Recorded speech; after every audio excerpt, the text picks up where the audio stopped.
Welcome dear rockers, कैसे हैं आप सभी। तो आज हम आपके लिए लेकर आ गए हैं मैट्स नाम की फ्रेंच फिल्म की स्टोरी। चलिए शुरू करते हैं, नो इंट्रो। तो फिल्म की शुरुआत में रोमे नाम का लड़का अपने डीलर के अड्डे पे होता है और वहाँ वो मस्त माल फूंक रहा होता है। जमकर नशा करने के बाद अपने दोस्तों के लिए भी कुछ व्हाइट पाउडर रख के अपने घर के लिए निकल जाता है, वो भी दोस्तों अपने डैड की लग्जरी विंटेज कार से। नशे की वजह से रोमेन बहुत ज्यादा हाई था और जब वो नशा कर रहा होता है ना, तभी उसके नाक से थोड़ा सा खून भी आ जाता है, मगर इसका उस समय रोमेन पर कोई असर नहीं पड़ता। उसे तो ऐसा लगता है जैसे कि मैं आसमान में उड़ रहा हूँ। रियलिटी में वो बहुत ही तेज रफ्तार में अपनी लग्जरी कार से अपने घर के लिए जा रहा होता है, क्योंकि आज है उसका 18वां बर्थडे और उसके फ्रेंड्स ने उसके लिए पार्टी भी ऑर्गेनाइज की हुई है। अब अंधेरा होने वाला था, इसलिए वो जल्दी जल्दी घर जा रहा होता है। कार में तेज वॉल्यूम में गाना सुनने के साथ स्मोकिंग करते हुए भी फुल वाइब करते हुए जा रहा था, मगर जब वो अपनी सिगरेट फेंकता है तो गलती से उसकी कार में ही वो गिर जाती है। इसलिए वो तुरंत अपनी कार को रोककर जल्दी से सिगरेट बाहर फेंकता है और फिर अपनी कार में लेटकर जोर शोर से हंसने भी लगता है,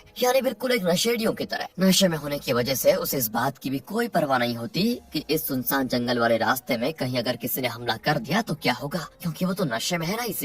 लेकिन जिसका डर था दोस्तों, वही हो जाता है। एक लड़की जो काफी अजीब सी दिख रही होती है, वो अचानक भागते हुए रोमेन की कार से टकरा जाती है और फिर उसकी कार में आकर बैठ भी जाती है। उसने अजीब से मैले कुचले कपड़े पहन के रखे होते हैं और उस लड़की के सर पर भी एक पट्टी बंधी होती है। वो लड़की तो रो भी रही थी और जल्दी से गाड़ी स्टार्ट करने का इशारा कर रही होती है। ये देखकर रोमेन उससे पूछता है कि तुम्हें हेल्प चाहिए क्या, मगर वो सिर्फ रोए जा रही होती है, कुछ बोलने का नाम ही नहीं लेती। इसलिए रोमेन अपनी फोन से इमरजेंसी नंबर पे कॉल करके सारी सिचुएशन बताता है कि देखो, एक लड़की मुझे रोड साइड में मिली है और उसे मदद की सख्त जरूरत है। तो इमरजेंसी नंबर से जवाब आता है, ठीक है, अपना लोकेशन बता दीजिए, हम तुरंत वहाँ आपके पास एम्बुलेंस और पुलिस को भेज देते हैं। अब पुलिस का नाम सुनकर रोमेन घबरा जाता है, क्योंकि उसने गैर कानूनी नशे करके रखे हुए हैं, साथ ही उसके पॉकेट में भी कुछ माल पड़ा हुआ है। अगर पकड़ा गया तो शायद लंबी जेल हो जाएगी, ऊपर से उसका माल भी बहुत कीमती है। इसलिए वो तुरंत कॉल कट करके सोचता है कि नहीं यार, एक काम करता हूँ, मैं खुद ही इस लड़की को हॉस्पिटल लेकर चला जाता हूँ, वहाँ तो लोग इसकी मदद करेंगे ही। तो वो ड्राइव करना शुरू करता है, साथ ही उस लड़की से पूछता भी है कि मैडम अब तो आप ठीक है ना, थोड़ा पहले से बेटर, मतलब आप घबराइए मत, आपको कुछ नहीं होगा। मगर मैडम है कि कुछ बोलने का नाम ही नहीं लेती, वो बस अपना सर पकड़ के रोए जा रही होती है। अब इससे रोमेन को लगता है कि शायद इसे मेरी लैंग्वेज समझ नहीं आ रही है, यानी ये मैडम फ्रेंच नहीं समझ पा रही है। लेकिन फिर बड़ी मुश्किल से वो मैडम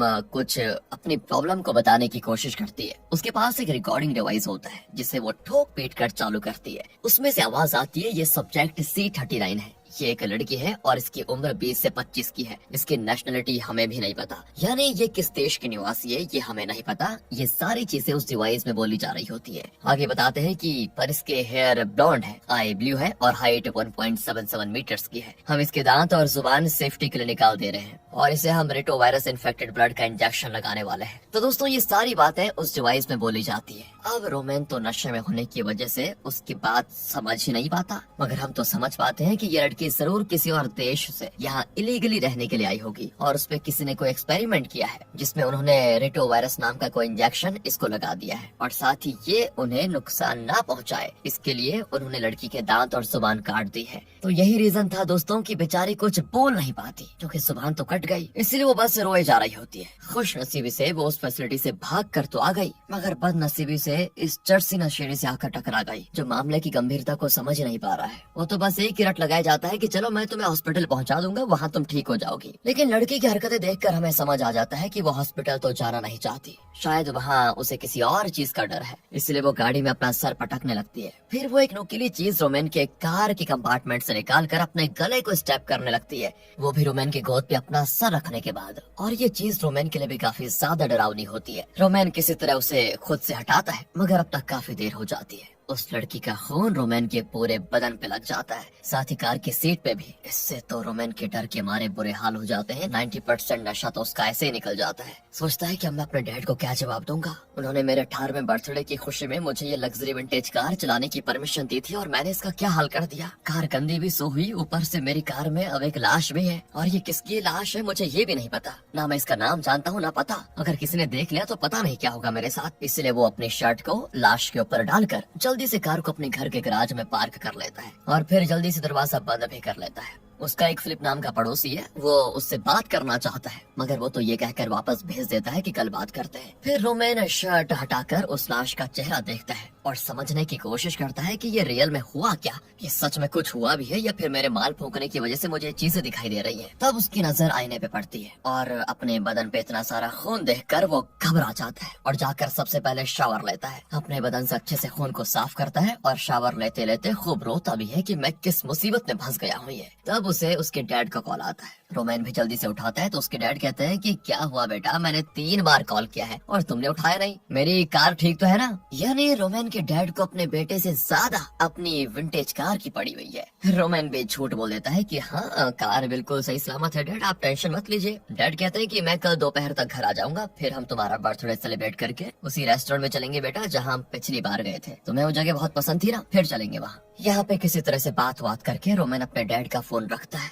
और फिर से गराज में उस लाश को देखने आता है, मगर लाश पता नहीं कहाँ गायब हो गई है। और ये मुसीबत अभी खत्म ही नहीं हुई थी कि उसका डोरबेल बजने लग जाता है। रोमेन जाकर देखता है तो दरवाजे पे उसकी गर्लफ्रेंड अना आई होती है। अना कहती है कि यार मेरे डैड ने मुझे जो पैसे दिए थे वो मुझसे खो गए, क्या तुम मुझे थोड़े माल दे सकते हो? चलो ना हम दोनों तुम्हारे बेडरूम में माल खींचते हैं। मगर रोमेन उसे वहीं पे रुकने को कहकर माल लाने के लिए खुद चला जाता है और इतनी देर में ये अना अपनी शर्ट के ऊपर के 2 बटन खोल लेती है। वो दरअसल आज रोमेन को सेड्यूस करने के लिए आई हुई है, इसीलिए वो अपने फ्रेंड रियान को वॉइस नोट भेजकर कहती है हमें पिक करने के लिए रोमेन के घर अब मत आना, मैं रोमेन के साथ वॉक करते हुए पार्टी में आ जाऊंगी, ठीक है। फिर वो रोमेन के नजदीक जाने की कोशिश करती है, मगर रोमेन का तो दिमाग पहले से खराब था तो वो मना कर देता है। ऊपर से रियान और उसके कुछ और दोस्त रोमेन के घर के बाहर आकर तेज हॉर्न बजाते हैं, जिसकी वजह से इनको बाहर जाना ही पड़ता है। रोमेन उनसे कहता है कि देखो भाई लोगों, मुझे आज कुछ काम है, मैं पार्टी करने नहीं चल पाऊंगा। ये सुनकर उसके दोस्त और जोर जोर से हॉर्न बजाने लगते हैं। रोमेन जानता था कि ऐसा करने से उसके पड़ोसी पुलिस को बुला लेंगे, इसीलिए वो उनके साथ चलने को तैयार हो जाता है। अब वो गाड़ी में उनके साथ बैठ तो जाता है, मगर उनके साथ कुछ बातचीत नहीं करता। वो बस रोड साइड के पोल्स में लगे हुए लाइट्स को देखे जा रहा होता है। वहीं अना को ये लगता है कि पता नहीं किस बात से रोमेन नाराज है, जो वो मेरे साथ सही से पेश नहीं आ रहा। वो तो उसे जबरदस्ती किस भी करती है, मगर फिर भी रोमेन कुछ नहीं कहता और यह ना अपना लगी भी रहती है। वो उससे कहे जा रही होती है कि कहो ना बेबी, तुम्हें मेरी जैसी हंसी लड़की कभी दिखी भी कहीं? मुझे देखकर तुम्हें कुछ कुछ होता भी है क्या? यही ड्रामा करते करते ये लोग का पार्टी पहुंच जाते हैं, पता ही नहीं चलता। और यहाँ पार्टी हाउस में बड़ा तेज वॉल्यूम गाना बज रहा होता है। सभी बर्थडे बॉय के साथ यहाँ टाइम स्पेंड करना चाहते हैं। हर वक्त कोई न कोई उसको खींचकर अपनी ओर लेकर जाता है,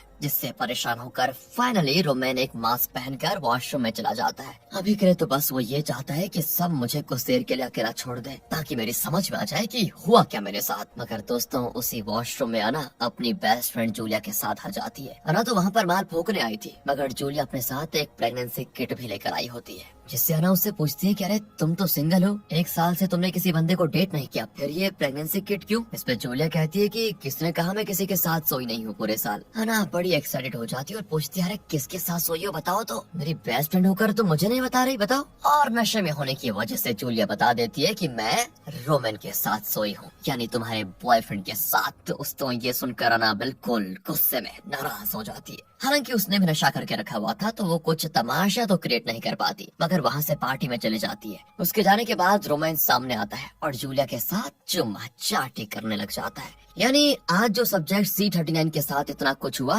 उसकी वजह से रोमेन ने अना को साइन नहीं किया, बल्कि उसका इंटरेस्ट ही नहीं अना में। वो अना को चीट कर रहा है, वो भी अना की बेस्ट फ्रेंड के साथ होकर। तो जूलिया कुछ देर में रोमेन की आंखें नोटिस करती है और उसे पॉइंट आउट भी करती है। तभी मिरर में रोमेन अपनी आंखें देखने जाता है, जो कि जानवरों की तरह चमक रही होती है। इसी बीच रोमेन को उसके डैड का फोन भी बज जाता है और वो बताते हैं कि घर का सिक्योरिटी अलार्म बज रहा है, किसी ने गलत पासवर्ड डालकर डोर खोलने की कोशिश की है। तुम कहाँ पर हो बेटा? और अभी मैं जब CCTV कैमरा को अपने फोन पे एक्सेस करके देख पा रहा हूँ ना, तो घर में कोई चलता फिरता दिख रहा है, कहीं घर पे कोई चोर तो नहीं घुसाया? अरे मैं पुलिस को इन्फॉर्म कर दूं क्या? रोमेन तो डर कर कहता है कि नहीं डैड, मैं तुरंत घर जा रहा हूँ, सिक्योरिटी अलार्म में ही जरूर कुछ गड़बड़ी हुई होगी। दरअसल दोस्तों, रोमेन के डैड इंपॉर्टेंट मीटिंग के लिए विदेश गए हुए थे और उनकी पीठ के पीछे इतना कुछ हो रहा था और इनके घर पे बाप बेटे के अलावा कोई रहता भी नहीं, इसलिए रोमेन घबरा जाता है और वापस अपने घर जाना चाहता है। मगर पार्टी में ये लोग उसको जाने दे तब ना अना रोमेन के नोज से ब्लीडिंग होते हुए देखती है तो उसे किस कर लेती है। तब रोमेन उसको धक्का देकर बाहर निकालने की कोशिश करता है, लेकिन तभी एक और बंदा आकर जबरदस्ती उससे चिपकने लग जाता है, जिसकी वजह से वो गुस्से में आकर उसको पीटने लगता है और कहता है कि तुम लोग मेरे रास्ते में क्यों आ रहे हो। और तब जूलिया बीच में आकर उस लड़की की जान बचाती है। रोमेन भी किसी की बाइक को लेकर अपने घर के लिए निकल जाता है। तो उसी वक्त सिक्योरिटी अलार्म की कस्टमर सर्विस का भी फोन आ जाता है रोमेन के पास। कस्टमर केयर कहती है आप अपना जो सही पासवर्ड है 4 डिजिट का उसे डालकर डीएक्टिवेट कर दीजिए अलार्म को।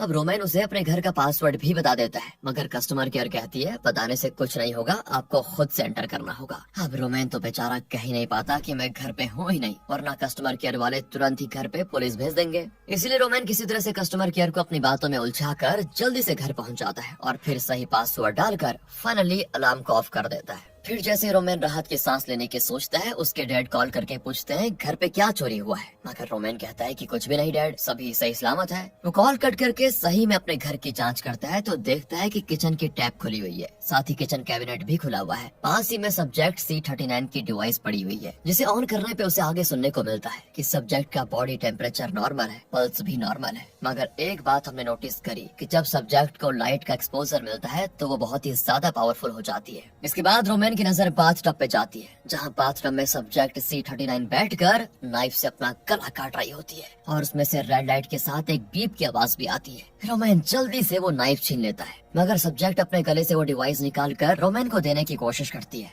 लेकिन इससे डर कर रोमेन तो घर से ही भाग जाता है। मगर घर के बाहर उसे ब्लैक कमांडो दिखाई देते हैं। उन्हें देखकर रोमेन तुरंत छिप जाता है और वो देखता है कि एक ब्लैक कमांडो सब्जेक्ट C39 को शूट करके मार डाल रहा है। ये देखकर रोमेन घर से बाहर भाग जाता है। वो जंगल में भागने के बाद खूब हंसता है कि वाह रे क्या किस्मत है मेरी। दरअसल दोस्तों अब उसका दिमाग काम ही नहीं करता, उसे कब हंसना चाहिए कब रोना चाहिए समझ ही नहीं आता। तो आगे उसे रोड साइड पे लाइट जलती हुई दिखती है, तो वो वहाँ पर जाकर अपने हाथ को खुद से बाइट करने लग जाता है, बिल्कुल एक पागल आदमी की तरह। वो भी मतलब एकदम जानवरों की तरह अपने आप को ट्रीट कर रहा होता है। मगर तभी वहाँ पे दोस्तों ब्लैक कमांडो की वैन आती है और वो रोमेन को गाड़ी में ले जाकर शूट करके मार डालते हैं। और जैसे वैन वहाँ से जाती है तो अना वहाँ पर आ जाती है। वो वॉइस नोट में रोमेन को कहे जा रही थी कि तुम्हें पता भी है तुमने क्या किया, तुमने उस लड़के का जॉ तोड़ दिया मारकर, तुम्हारी सरकत की वजह से तुम्हें जेल भी हो सकती है। मैं तुम्हारे घर भी आई थी मगर वहाँ कोई नहीं था। ये बातें तो थी वॉइस नोट की। तो फिर वो रोमेन को कॉल करती है और कॉल रिसीव होते ही वो रोमेन पे चिल्लाती है तुमने मुझे धोखा क्यों दिया,